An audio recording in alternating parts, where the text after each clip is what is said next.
চলুন সরাসরি মূল কথায় চলে যাই।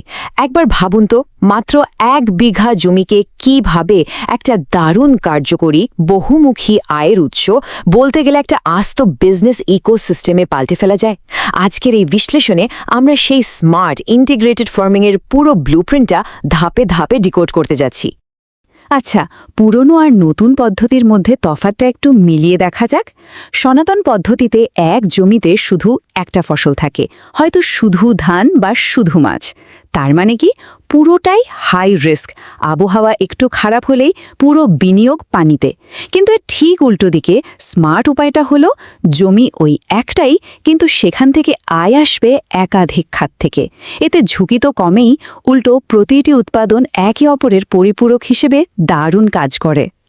আর ম্যাজিক সংখ্যাটা হলো ঠিক 5। হ্যাঁ, আজকের এই পুরো মাস্টার প্ল্যানটা আবর্তিত হচ্ছে ঠিক 5টি আলাদা ইনকাম স্ট্রিম বা আয়ের উৎসকে ঘিরে। আর সবচেয়ে মজার ব্যাপার হলো, এই সবটুকুই আসবে ওই মাত্র 1 বিঘা ছোট্ট জমি থেকেই। শুনতে হয়তো একটু অবিশ্বাস্য লাগছে, কিন্তু এটাই এখনকার আধুনিক আর স্মার্ট কৃষির আসল বাস্তবতা। তো আজকের এই পুরো ব্লুপ্রিন্টটাকে আমরা 5টা সহজ ধাপে ভাগ করেছি। প্রথমে থাকছে স্মার্ট ফার্মিং মাস্টার প্ল্যান, তারপর 5 অংশের ইকোসিস্টেম ডিজাইন, এরপর সবচেয়ে interesting part cash flow breakdown, শেষে থাকছে নতুনদের সাধারণ কিছু ভুল এবং মার্কেটিং ও ভবিষ্যৎ বৃদ্ধির কৌশল। চলুন প্রথম ধাপে ঢুকে পড়া যাক, the smart farming master plan. এখানকার মূল কনসেপ্টটাই হলো একটা সাধারণ খামারকে কিভাবে একটা আন্তঃসংযুক্ত স্টার্টআপ বা নিখুঁত বিজনেস মডেলে রূপ দেওয়া যায়। সহজ কথায় একে বলা হচ্ছে জিরো ওয়েস্ট ইন্টিগ্রেটেড ফার্মিং। এর জাদুকরী দিকটা হলো, এটা পুরোপুরি একটা ক্লোজড লুপ সিস্টেম। মানে খামারের একটা উপাদানের জৈবিক বর্জ্য অন্য আরেকটা উপাদানের জন্য একদম মূল্যবান সম্পদ আর খাবার হিসেবে কাজ করে।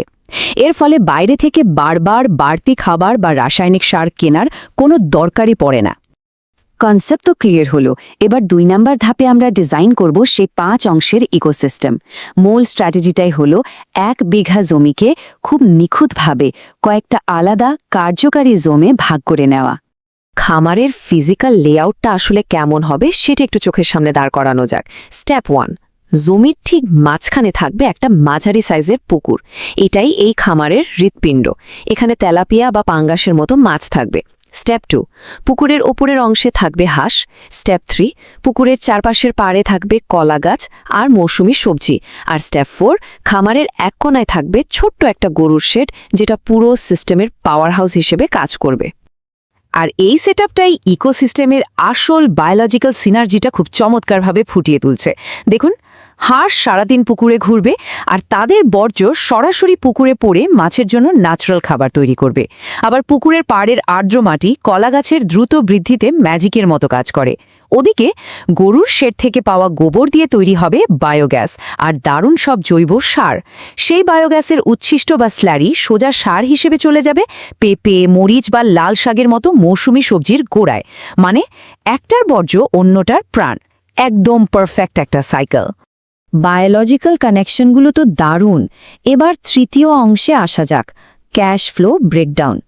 শুরু করতে আসলে পকেট থেকে কত টাকা যাবে আর আয়ের ধারাগুলোই বা কেমন হবে, চলুন সেটা একটু হিসেব করে দেখি। 80,000 থেকে 1,05,000 টাকা। হ্যাঁ, ঠিকই শুনেছেন।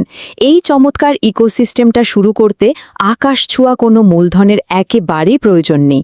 একটা মাঝারি পুকুর লিজ নিয়ে 50 থেকে 70টা হাঁস, একটা মাত্র গরু আর চারপাশের পাড়ে কিছু গাছপালা, ব্যাস এই বাজেটের মধ্যেই খুব সুন্দরভাবে খামারটা দাঁড় করিয়ে ফেলা সম্ভব।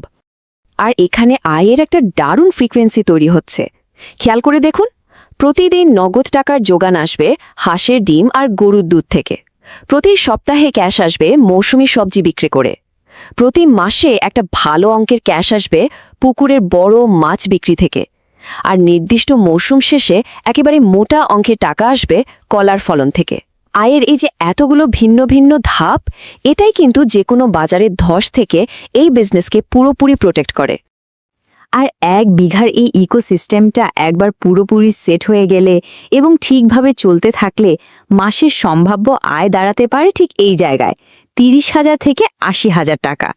মাত্র 1 বিঘা জমি থেকে এমন রিটার্ন সত্যি অবিশ্বাস্য মনে হতে পারে, কিন্তু সঠিক মাস্টার প্ল্যান ঠিক এটাই সম্ভব করে তোলে। তবে একটু দাঁড়ান, শুধু বায়োলজিক্যাল আর ফিনান্সিয়াল মডেল বুঝেই কিন্তু লাভ নেই। যে কোনো ব্যবসায় রিস্ক ম্যানেজমেন্ট খুবই ক্রুশাল। তাই চতুর্থ অংশে আমরা জানব নতুনদের করা কিছু সাধারণ ভুল বা রুকি মিস্টেক সম্পর্কে, যেগুলো এড়িয়ে না চললে এই ব্যবসায় টিকে থাকা বেশ কঠিন। এখানকার প্রথম বড় ফাঁদটা হলো প্রথম দিনই অতিরিক্ত লাফ দেওয়া। উত্তেজনার বশে প্রথমেই হয়তো 500 মাছ বা 200 হাঁস কিনে ফেলাটা বিশাল একটা ভুল। শুরুতে ছোট স্কেলে নামতে হবে, জিনিসগুলো হাতে কলমে বুঝতে হবে। দ্বিতীয়ত, পানির কোয়ালিটি নিয়ে হেলাফেলা করা আর কড়া কেমিক্যাল ব্যবহার করা, যা কিনা পুরো ন্যাচারাল সিস্টেমটাকেই ধ্বংস করে দেয়। আর তৃতীয় এবং সবচেয়ে ভয়ঙ্কর ভুলটা হলো প্রতিদিনের খরচ আর আয়ের সঠিক হিসাব না রাখা। আর ঠিক এই পয়েন্টে সবচেয়ে গুরুত্বপূর্ণ, এই একটা অভ্যাসই একজন সাধারণ মানুষকে স্মার্ট উদ্যোক্তা বানিয়ে দিতে পারে। অভ্যাসটা কি? একটা প্রতিদিনের খাতা বা লেজার মেনটেন করা, হাঁসের খাবার খরচ, ডিমের হিসাব বা সবজি বিক্রির সব ডেটা প্রতিদিন লিখে রাখা। এই ট্র্যাকিংটা যদি না থাকে, তাহলে খামার লাভে আছে নাকি লোকসানে সেটা কোনোদিনই বোঝা সম্ভব নয়। আমরা একদম শেষ পর্যায়ে চলে এসেছি, মার্কেটিং এবং ফিউচার গ্রোথ। শুধু উৎপাদন করলেই তো হবে না, পণ্য কাস্টমারের কাছে পৌঁছানো আর এই খামারটিকে একটা প্রিমিয়াম ব্র্যান্ডে রূপান্তর করার স্ট্র্যাটেজিগুলো এবার দেখা যাক। উৎপাদনের পর প্রথম টার্গেট হতে পারে আশেপাশের স্থানীয় হোটেল আর মুদি দোকানগুলো। আজকাল মানুষ কেমিক্যাল ফ্রি বা নিরাপদ খাবারের জন্য একটু বেশি দাম দিতেও পিছপা হয় না। এই দারুণ সুযোগটা কিন্তু কাজে লাগাতে হবে। পাশাপাশি খামারের নামে একটা ডেডিকেটেড ফেসবুক পেজ খুলে সেখানে নিয়মিত কাজের আপডেট দিলে সহজেই একটা ব্র্যান্ড তৈরি হয়ে যাবে। আর পরবর্তীতে paid farm visit, training session করানো বা পোনা বিক্রি করার মাধ্যমে ব্যবসাকে আরও বড় করার চমৎকার সব রাস্তা তো খোলাই থাকছে। আজকের এই বিশ্লেষণটি শেষ করব ভাবিয়ে তোলার মতো একটি প্রশ্ন দিয়ে। পড়ে থাকা একটা অব্যবহৃত জমির ভেতর আসলে ঠিক কতটা সম্ভাবনা লুকিয়ে থাকে? একটা খালি জমিকে শুধু মাটি ভাবার কোনো সুযোগ নেই। এটা হতে পারে ভবিষ্যতের বিশাল একটা ব্যবসায়িক সাম্রাজ্য। শুধু দরকার সঠিক একটা ব্লুপ্রিন্ট আর একটুখানি স্মার্ট চিন্তাভাবনা।